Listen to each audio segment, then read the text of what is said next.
Tahu nggak sih, ini foto siapa aja? Kenapa kok ada ustadz, content creator, influencer muslim, sampai pembisnis online di sini? Nah, ternyata mereka punya satu persamaan, yaitu sama-sama berpengaruh besar di dunia digital saat ini. Mereka bukan cuma dikenal dengan kontennya aja, tapi juga mampu memanfaatkan media digital sebagai sarana dakwah, bisnis, dan penyebaran nilai Islam. Sekarang, dakwah gak cuma dilakukan di mimbar atau masjid aja loh, tapi juga udah masuk ke ranah TikTok, Instagram, YouTube, podcast, bahkan marketplace dan bisnis online. Karena itulah muncul sebuah konsep baru yang disebut dakwah digital entrepreneurship. Assalamualaikum warahmatullahi wabarakatuh. Halo teman-teman, perkenalkan aku Viani Agustina dari Komunikasi dan Penyiaran Islam semester 6. Di video kali ini, aku akan membahas tentang bagaimana dakwah, bisnis, dan teknologi digital bisa berjalan berdampingan dan saling mendukung di era modern seperti sekarang ini. Yuk langsung kita masuk ke pembahasannya. Supaya lebih paham tentang tema ini, penting untuk dibahas, kita masuk dulu nih ke latar belakangnya. Kalau kita perhatikan, sekarang hampir semua aktivitas dilakukan secara digital.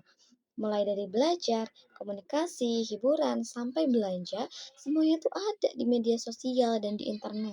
Bahkan, generasi muda saat ini lebih sering mendapatkan informasi dari TikTok atau Instagram dibandingkan dari televisi atau buku. Karena itu, dakwah juga harus mengikuti perkembangan zaman supaya tetap relevan dan bisa diterima oleh masyarakat.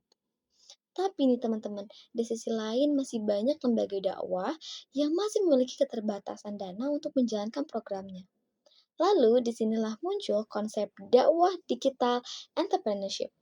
Jadi bukan sekedar jualan online, tapi bagaimana bisnis digital bisa menjadi media dakwah sekaligus pemberdayaan ekonomi umat.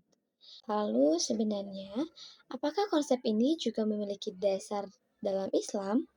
Nah, sekarang kita lihat dalilnya. Konsep dakwah digital entrepreneurship juga memiliki dasar dalam Islam. Salah satunya terdapat dalam Quran Surat Al-Jumu'ah ayat 10 yang menjelaskan bahwa setelah sholat manusia diperintahkan untuk berusaha dan mencari karunia Allah. Artinya, Islam mendorong umatnya untuk tetap produktif dan mandiri secara ekonomi.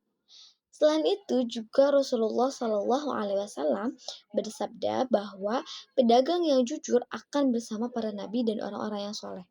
Jadi, bisnis yang dijalankan dengan jujur juga memiliki bagian dari dakwahnya itu sendiri. Nah, setelah kita mengetahui landasan dalilnya, sekarang yuk kita masuk ke pengertiannya. Dakwah digital entrepreneurship adalah kegiatan menyampaikan nilai-nilai Islam melalui aktivitas bisnis dan media digital. Jadi, dakwah itu tidak hanya dilakukan lewat ceramah, tetapi juga melalui konten media sosial, bisnis online, produk Islami, sampai pelayanan yang baik kepada pelanggan. Supaya lebih mudah dipahami, berikut konsep dasar dakwah digital entrepreneurship. Konsep dakwah digital entrepreneurship terdiri dari tiga unsur utama.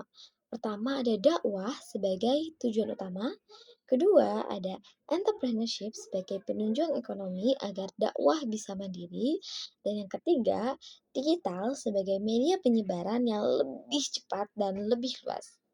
Nah, ketiga unsur ini kemudian melahirkan konsep baru yang disebut dai planner.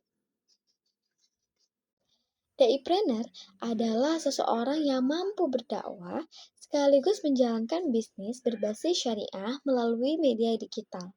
Seorang daipreneur bukan hanya pintar berbicara, tapi juga harus kreatif, inovatif, dan mampu memanfaatkan teknologi dengan tetap menjaga etika Islam. Lalu sebenarnya tujuan utama dari dakwah digital entrepreneurship ini apa sih?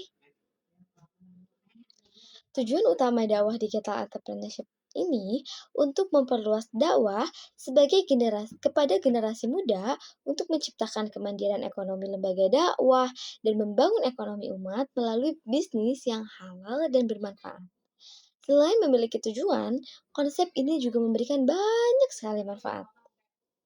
Manfaatnya juga cukup luas loh teman-teman. Dari sisi dakwah, pesan Islam bisa lebih mudah diakses dan fleksibel melalui video podcast dan media sosial lainnya. Dari sisi ekonominya nih, membuka peluang usaha halal dan pemberdayaan masyarakat. Sedangkan dari sisi sosialnya dan pendidikan dapat memperkuat solidaritas umat dan menjadi media itu sebagai pembelajaran bagi generasi muda. Nah, sekarang yuk kita lihat bagaimana bentuk praktik dakwah digital entrepreneurship dalam kehidupan sehari-hari. Contoh praktik dakwah digital entrepreneurship sekarang sebenarnya sudah banyak sekali dan sering sekali kita temui nih. Misalnya konten dakwah di TikTok dan YouTube, podcast Islami, bisnis passion Muslim, toko online Islami, sampai dengan ada nih sekarang komunitas kajian digital di platform WhatsApp, Instagram, dan lain sebagainya. Bahkan saat ini juga banyak influencer Muslim atau tokoh dakwah yang memiliki bisnis passion Muslim dan mempromosikannya melalui media sosial dengan tetap menjaga nilai-nilai Islamnya. Dalam dunia digital, tentu dibutuhkan strategi branding agar lebih dipercaya masyarakat. Personal branding itu penting banget dalam dunia digital. Karena biasanya nih teman-teman, orang lain tuh lebih percaya pada sosok yang mereka sukai dan dianggap memiliki integritas dan memiliki pengaruh terhadap audiensnya. Makanya, seorang dai planner harus menjaga kejujuran, etika bicara, kesopanan di media sosial, dan pelayanan kepada pelanggan. Namun dalam menjalankannya tetap ada prinsip-prinsip Islam yang harus kita jaga. Ada 4 prinsip utama dalam dakwah digital entrepreneurship. Yang pertama yaitu tauhid. Segala aktivitas diniatkan sebagai ibadah. Yang kedua, sidik atau kejujuran. Yang ketiga, adil atau keadilan. Dan yang terakhir, maslahah atau kebermanfaatan. Jadi, bisnis itu bukan hanya soal profit, tapi juga soal nilai ibadah dan bagaimana manfaat bagi masyarakatnya. Meskipun memiliki banyak sekali peluang, tentu ada tantangan yang dihadapi di era digital ini nih, teman-teman.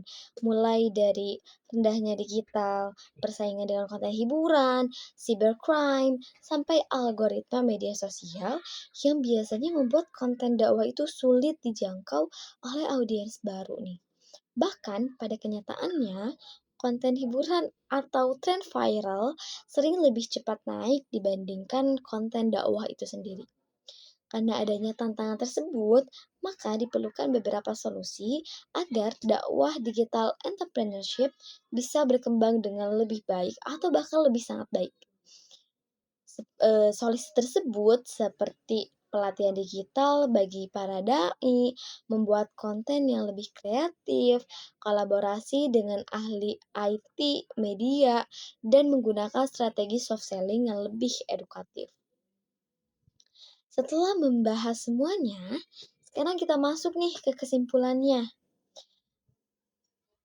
Jadi, dapat disimpulkan bahwa dakwah digital entrepreneurship merupakan perpaduan antara dakwah, bisnis, dan teknologi digital. Konsep ini tentunya menjadi peluang besar bagi generasi muda untuk berdakwah dengan cara yang lebih kreatif, modern, dan tetap sesuai dengan nilai-nilai Islam. Karena di era sekarang media sosial bukan cuma tempat hiburan, tapi juga bisa menjadi tempat menyebarkan manfaat dan nilai kebaikan. Semoga kita bukan hanya menjadi penonton perkembangan digital aja nih teman-teman, tetapi juga bisa menjadi generasi yang mampu menggunakan teknologi sebagai media dakwah dan kebermanfaatan untuk banyak orang. Aku Fianda Agustina dari KPI 6. Terima kasih sudah menonton video ini.